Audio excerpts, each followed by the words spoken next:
Hey, good morning, good afternoon, good evening, wherever you may be. Scott Luton here with you on Supply Chain Now. Welcome to today's special live stream. Folks, today on Breaking News Now, we're going to be featuring an innovative technology leader that's on a mission to change how business gets done, unleashing enterprises, teams, and global supply chains. So stay tuned for actual perspective that might just have you looking at things a little bit differently here on Wednesday, December 17th. Hard to believe we're in the year. But before we get to that interview, I want to share a quick resource with you here today. And some of our longtime audience members know exactly what I'm talking about because we want to invite you to check out With That Said. It is our almost weekly newsletter that offers a helpful digest of resources, tools, and perspective. It's always includes our upcoming live shows here on Supply Chain Now. So you'll never miss an opportunity to share your own take. And that's the best part of all of our live shows. So you can check out the link in the chat and make sure you subscribe here today. Okay. So as promised, we bring to you a mover and a shaker, an industry rock and roll star, someone that is wise far beyond his years, and you're going to enjoy his perspective here today. I want to welcome in Wiley Jones, co-founder and CEO with DOS.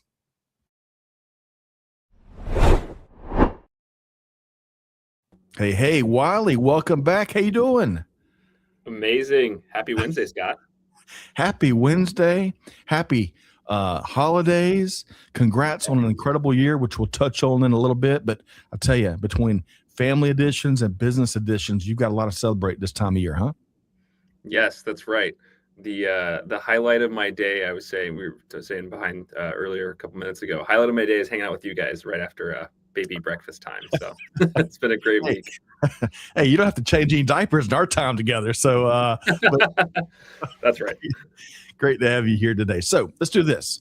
We're going to dive right in. And I want to get your take on what I thought was a great read from our friends over there at Logistics Viewpoints. I think it was Jim Fraser that put this together. And it is the top 10 supply chain technology trends to watch in 2026. So I'm going to get a couple of your thoughts on this list, but let me lay it out there first in case folks aren't viewing and they may be listening to us. So there's a top 10 list here. Number one, AI becomes an operational layer, not a feature. Number two, multi-agent systems transition from pilots to production. Number three, graph-based reasoning gains practical adoption. 4, warehouse automation stabilizes into predictable patterns. 5, transportation APIs begin replacing legacy EDI. Interesting. Energy is number 6. Energy becomes a first-class planning variable. I would add water to that one too. Number 7, sustainability moves from reporting to execution. 8, digital twins become workhorses, not experiments. 9, control towers evolve into action centers. And number 10, risk modeling becomes part of routine planning. So what are the thoughts that immediately jump into your brain here when you read that, Wiley? Yeah, the first item, which probably the reason it's first on there, is the operational layer that AI has unlocked. This is what we see right with our own company. So this is top of mind for me. But I think the other cool part of this is maybe number 5, if we talk about transportation APIs replacing legacy EDI, I wish this were even more true. But we are seeing this very similar thing. I couldn't agree more that the ability to crystallize a lot of what was in place with EDI over the last 50 years or 40 years, moving over into actually first class implemented APIs has been something that's been really transformative for ourselves. What we see with a lot of our customers, people in the market broadly. Honestly, I think the big thing is if we take a kind of a cross section of this, we can see that there's a really, really cool enabling factor of just what's been unlocked, kind of moving through the activation energy that AI has allowed a lot of transformative technologies to kind of achieve that next level of capability that moves them out of science experiment and into a production workhorse, as it was describing. Yes. And there's one other thing. We're going to dive deeper in AI in just a minute. But I want to prompt you, because we were talking about a Mach number and the speed of sound earlier in our pre-show conversations. What does that mean in this context, Wiley? Tell us more. Man, I think about this so often, which is that, when something hits a certain level of capability, the behavior kind of inverts. And this is the thing I always think about from school was the Mach number. It's the speed of sound. Is once you have something going past the speed of sound, the physical properties of the fluid actually switch, where it behaves like a liquid below the Mach number, and then after the Mach number, it starts to behave like a solid. And that inversion happens, and that's why you get the big sonic boom. Um, AI is actually, really just specifically large language models, vision models, voice models. You're seeing that behaviors of technology that in the past were impossible are now not just becoming possible, but they're becoming easy. And we see this with, the ability for completely automatable end-to-end human, labor that was not even close to being able to be ready to, be productionized and productized even just a few years ago. Now it's trivial. You can plug in with all the large language model companies or the voice model companies, and you can have agents picking up the phone just as well as a human could.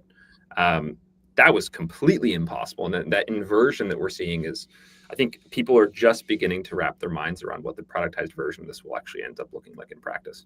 Yes, I would completely agree, and you say it as always very eloquently and brilliantly, and I don't use that as fluff in a fluff manner. It's very approachable for anyone to kind of wrap their head around the sonic boom, right, and Mach speed, and kind of applying that technology. And to your point, agents that are more and more involved. I think it was Mike Griswold with Gartner that first couple of years ago when me and Greg were interviewing him. He talked about how you're going to be receiving orders placed by agents, and that felt like future world stuff at the time. But Wiley, to your point, more and more it's become a reality, and it maybe not necessarily just in that application or instance, but in many, many similar ways, right? Yeah. I mean, we're seeing this across every industry. There are, especially on the customer support side and, customer service side, we're seeing it, and it's beginning to move deeper and deeper into the organization, all the way down to, procurement agents, inventory management agents, order management agents, the ability to automate the reconciliation process. We'll talk about this in a bit, I think, just from what we outlined in pre-show, but the ability to take human labor and convert it into something mechanical and computable. If I look back at that trends list, you can draw a clear line across all of those. That is the enabling thing here, is that if if we go and look at every single item, fundamentally the big unlocks for almost each of them is going to be over the next 10 years is going to be the ability to take human work and translate it over into something mechanical and computable using AI. I love it. And we are going to double down on that. So hold that thought for 1 second. I want to, again, give a high five to Jim Fraser over at Logistics Viewpoints. Folks, go check it out. Give us your take. All right. Your thoughts. Do you agree with, disagree with this list or anything me and Wiley are saying, especially Wiley? But let us know. I want to pull out a couple things here. And we're going to circle back on AI in just a second. Risk modeling, right? You got number 10, and I don't think these are in any particular order, but risk modeling is no longer an annual review as Jim shares. And it's like, I would equate it to breathing in global supply chain right now. It's continuous to the point you almost don't even think about it. That's great. That's terrific. Digital twins become workhorses, not experiments. Remember when we used to always talk about digital twins and talk about how cool it'd be? Well, more and more, it's reality, right? Workhorses, that's a great word. Energy, which is number 6 here. I would also add water to that, because energy and water management rises up the priority poll, right? We got to be careful rather about not taking anything for granted. I mean, the energy demands right now with what cutting edge innovation requires, it is mind-boggling. We're going to upgrade our infrastructure, folks. EDI. I think Wiley might have said this with a smile earlier. EDI may not be disappearing, but it's certainly showing its age, right? I like how Jim puts it in this piece. EDI becomes a fallback, not the foundation, end quote. So Wiley, we're going to get into AI fully throated in a second, but your final word on this top 10 list.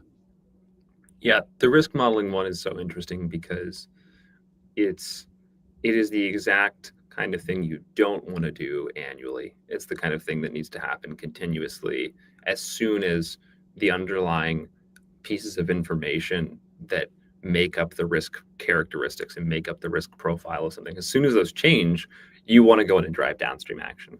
Yep. And the ability to automatically extract those, surface those. There's actually a number of companies that we're, that we're close to as a business that we know who are going out and transforming very, very large enterprise in the way that they work on this, but even honestly, large governments and things even in the public sector. And so this is something that is being peeled apart and kind of turned over by every single large business right now that we're aware of. Yep. It's an opportunity for all, no matter what sector, no matter what part of the world, no matter your role in many ways in global business. All right, so let's do this. Folks, don't take our word, take Wiley's word. Don't take my word for anything on this list. Go check out the list. We're including the link very conveniently right there in the comments, right? And also, by the way, I opened up talking about our newsletter. Check that out. If for no other reason, then you'll get reminded of our live events coming up, and we'd love to feature your perspective. Of my favorite part, folks commenting and sharing their take in the cheap seat, so to speak. Okay, Wiley, I want to use this great read from Corinne Bursa, which you'll find, folks, over on our resource hub on the new supplychainnow.com. Go check it out. We're publishing a ton of written content there, which is great. I love it. My little inner supply chain nerd is thrilled, Wiley. So let's dive a little deeper, specifically on AI for a minute. I want to take, again, this recent blog post from Corinne Bursa, one of our hosts, a rock and roll star in industry for sure. And she led a tremendous panel of senior supply chain leaders a few months back. When I say an incredible panel, I'm talking to CSCOs and senior supply chain leaders of Hasbro, Kimberly-Clark, Lamb Weston, McCormick, Spice Company, and Mars Pet Nutrition. Now, what we did in this blog article, Wiley, is we captured a couple of key nuggets on how these incredible leaders were helping their teams and their organizations get past the AI hype and get more into AI outcomes. So I'm not going to read all of these. We've got them on the screen, folks. If you're listening, you can tune in later and check out the video. And you can also, again, find it over on our blog. But Whitney, all five of these nuggets deserve like their own shows, their own webinars, their own white papers. But Wiley, I want to drill in on one that I think really struck you. And this was from Whitney Schlesinger, VP of Global Planning and Logistics at McCormick. I was able to interview Whitney at Gartner last year, and Corinne featured her on the panel again with these other stars. And Whitney says, quote, "For me, it's about people. Employees want to move beyond non-value added work. AI allows us to free them up for strategic thinking, collaboration, and creative problem solving," end quote. Wiley, you were seeing stars when you read that. Tell us more. Yeah, I think if I recall my message correctly, I sent you back in all caps, yes.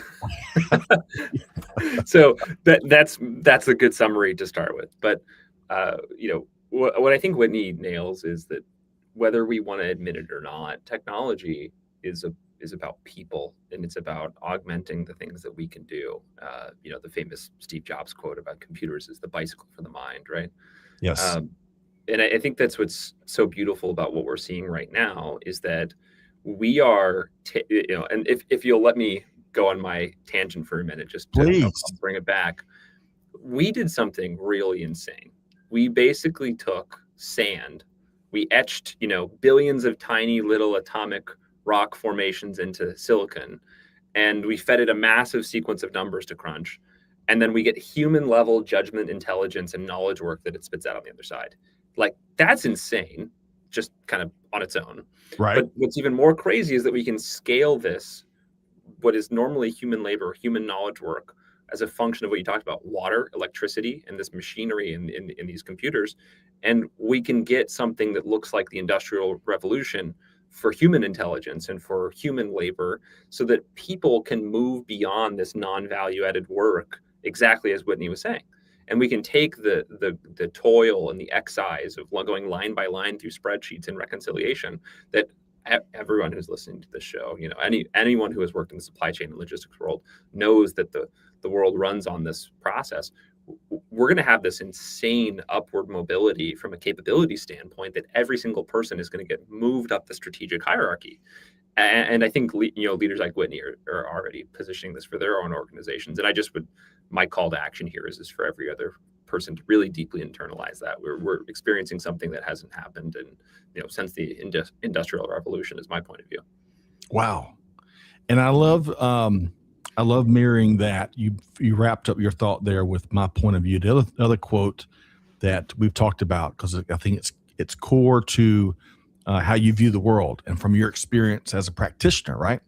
And I stole this from your website, Wiley. Quote, I fundamentally believe operations professionals are massively underserved. There's a revolution coming. Wiley, that you're convicted with that message. I know, right? Yeah. It's really amazing to be able to, stare into the future a little bit. You have this stare at the future, in a sense. Yep. There's the quote, the future is here. It's just not evenly distributed. And you can see these moments of it poking out right now. And it's going to be really, really magical and exciting when we have a very even distribution of it across the physical supply chain, every single step from, like you were describing, Scott, risk modeling all the way to the point of sale.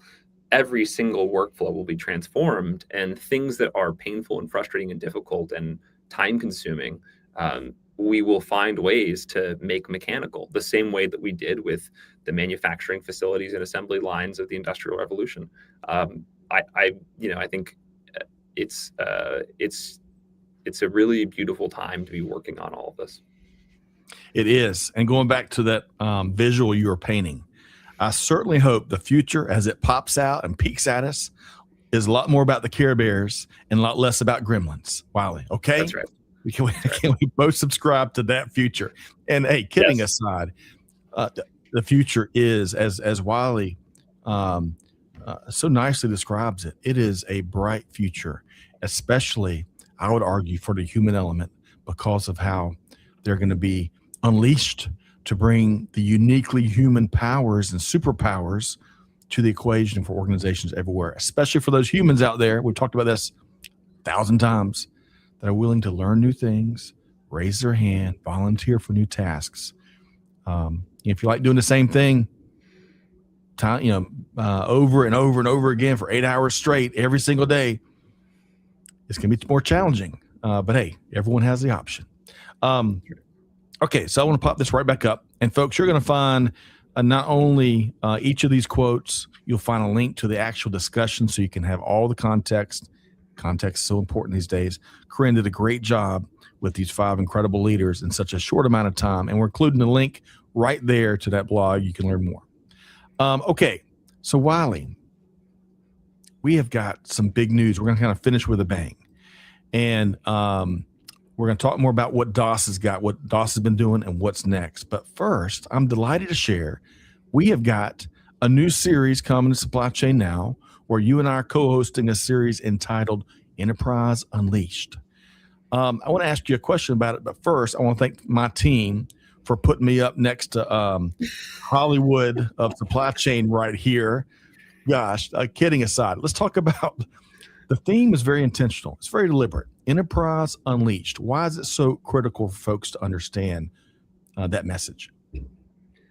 I think that it's really just a view that the world can move more efficiently, and that we as people moving through it, to be really aggressive in the wording of it, sometimes we feel a little bit constrained and shackled by the systems and the needs and requirements of what we have to do to serve technology and make it so that, okay, we go punch this thing into this sheet over here or this system over here. And, the ability for us as an industry to move away from that and to focus on driving value and unlocking value for ourselves and for our customers and for the market more broadly. I think there's a real opportunity to do that with this enabling technology, and we want to highlight businesses, leaders, the individuals inside these companies that are pioneering that. And really, this is just us as a kind of as in service and as a steward of what we think is this really important thing that's happening right now. We want to highlight and escalate that as much as possible into the worldview and minds of the folks that are the lovely Supply Chain Now listeners. Love it, Wiley. Helping to inform folks on the art of the possible, especially as fast as what I believe the art of the possible is expanding, and it's tough to keep up with.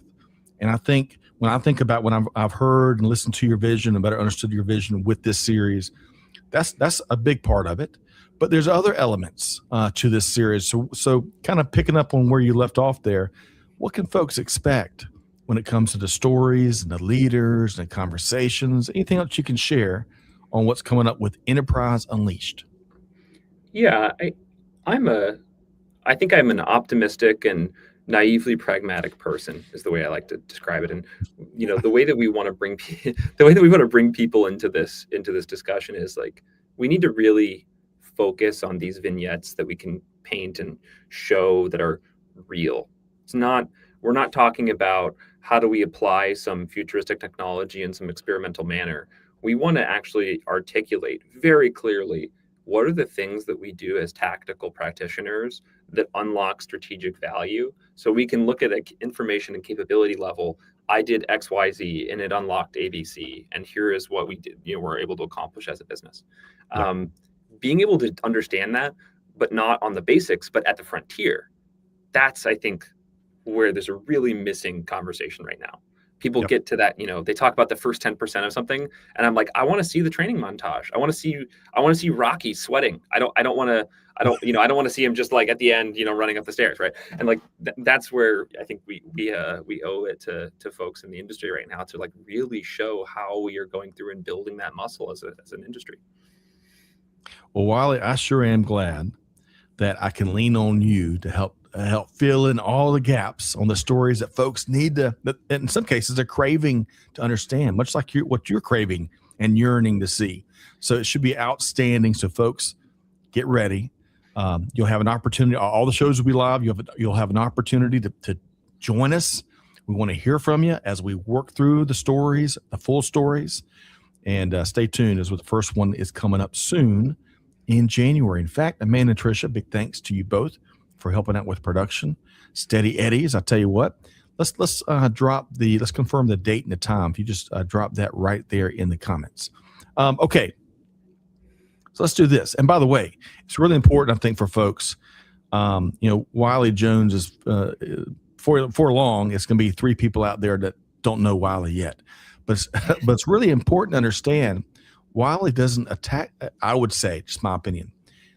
While he attacks it partly as a technologist, he also attacks the art of the possible as a practitioner. He's been there. Security cameras, that industry, pet toys, that industry. You've been in the seats of operators out there, and you're familiar with many of the old and new challenges that are important to them. Is that right, Wiley? Yeah, and the I would say the trade in as a practitioner is moving so fast. I've been out of it now for even a few years that sometimes I'm going in and talking to our customers and people in the market. I'm like, wait, what are you doing? And I lean in, I'm like, what is that? And so the ability to stay in touch with it is just, a bit of my own creature curiosity that I like to keep up on. But I think in the duality of it is in some senses it has changed a lot, but then in other ways it is still exactly the same thing. And so being able to grapple with that as a former practitioner, but also then someone now who builds technology and tooling and infrastructure to support practitioners. It's nice for me to have one foot into, one side of it and one foot in the other. Love it. And I'm going to bear with me as I look up what duality means. I got to check that word out. Between Lee Klasko yesterday, giving me some new vocabulary words. I'm getting a few more from Wiley here today. So folks, circling back, January 13th, 12 noon Eastern time. It'll be a published event, so you can join us, add it to your calendar, you name it. But join me and Wiley and some great guests on January 13th, 12 noon Eastern time as we kick off that series. So let's do this, Wiley. Fast and furious finish. I'll tell you, you've got some competition for best year ever, but I would argue you might have less competition for best third quarter ever. Now, I stole this shamelessly. I'm surprising you a little bit with this, but I stole this from your LinkedIn feed. Folks, go over there, follow, connect with Wiley on LinkedIn, okay? Especially for non-technologists like myself. I'm telling you, he's going to help you understand this brave new world. So check this out. Wiley was checking himself from 8 months ago, right? As they announced their $18 million Series A, right? And he laid out, you can go find us on his LinkedIn. He lays out what he plans to do over what initially was the next 4 quarters. But while y'all got this done in the next 3 quarters, do you want to read these off here? Because you know a lot better. Yes, we grew the business a lot. We grew the team a lot. We built, our joke is we built the self-driving AI-enabled, system of record and operations cloud ERP.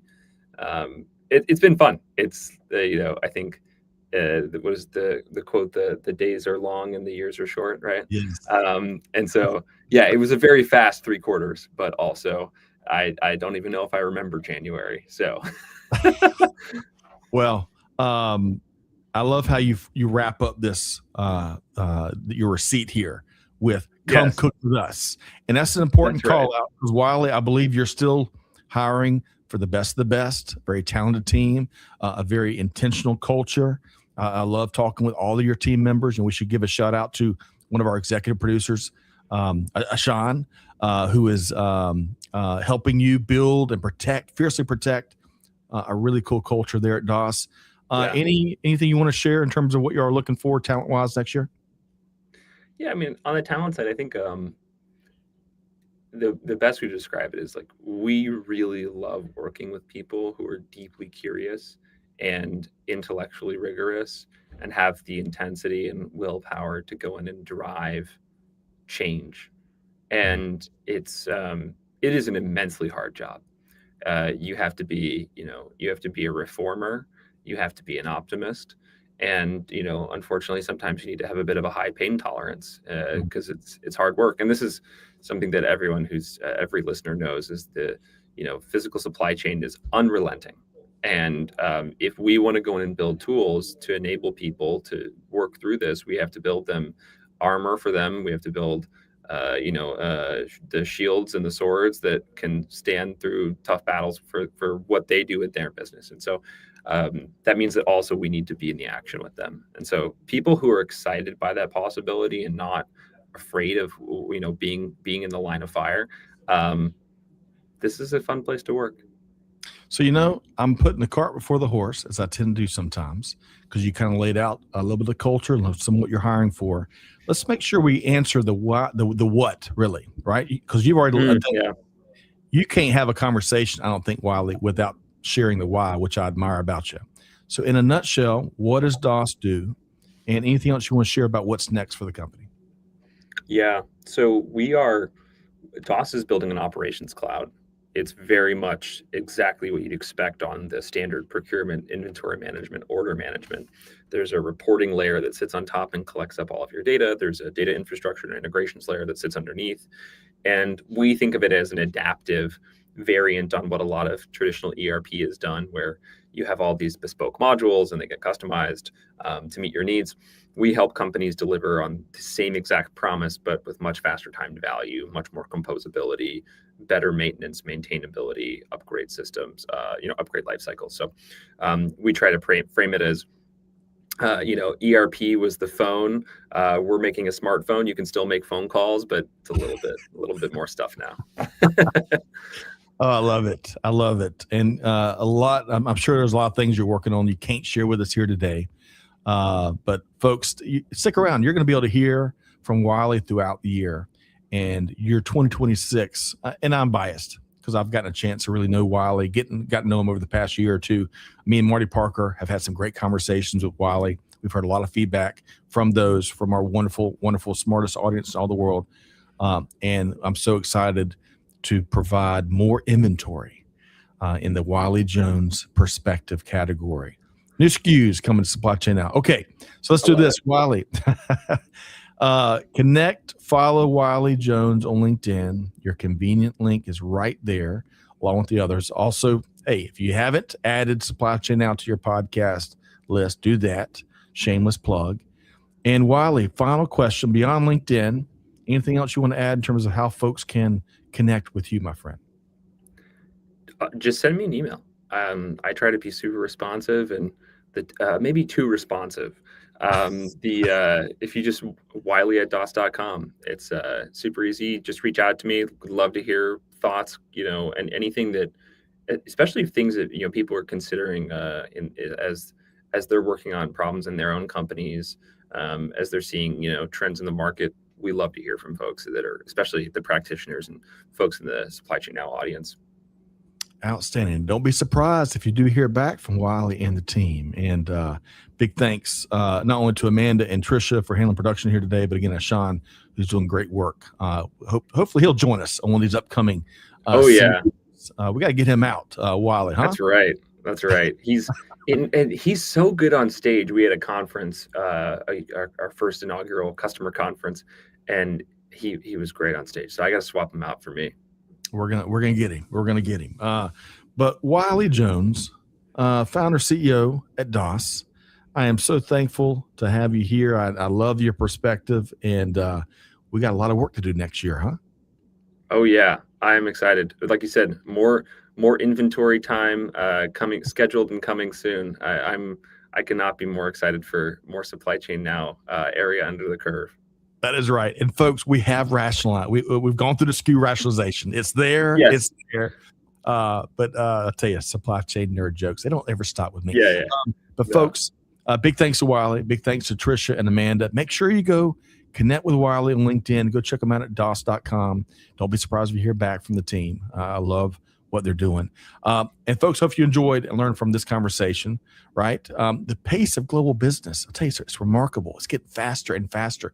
We got to stay informed by turning to trusted sources of sound information and analysis, right? Just like Wiley Jones here.